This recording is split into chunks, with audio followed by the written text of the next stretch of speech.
నేను చేసిన పూజలకి మంచి కుటుంబంలోని ఒక కోడలుగా ఉండేది, ఒక ఆర్టిస్ట్గాను ఉండేది నా అదృష్టం.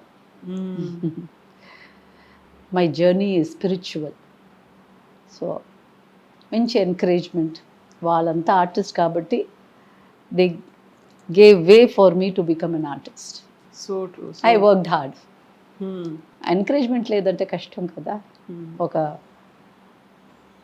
women in this field and lots of support around me. ముందు నుంచి కళ అనగానే తెలుసు, సాహిత్యము, కళలు, మన సంస్కృతి, సంప్రదాయం ఇవన్నీ ఏంటి అనేది తెలిసిన ఒక కుటుంబం కాబట్టి వాళ్ళకి అర్థమైపోతుంది.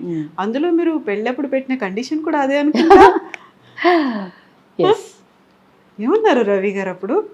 I said చూసిన వెంటనే కొంచెం సేపు మాట్లాడిన తర్వాత నేను చెప్పాను, I want to dance, I cannot give up.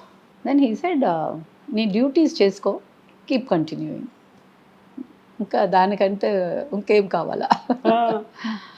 మీరు ఒక కోరిక కోరుకున్నారు, అదే వరంలా ఇచ్చేశారు, అదే కంటిన్యూ. ఐ ఆల్సో దానికి తగినట్టుగా నేను ఉన్నాను.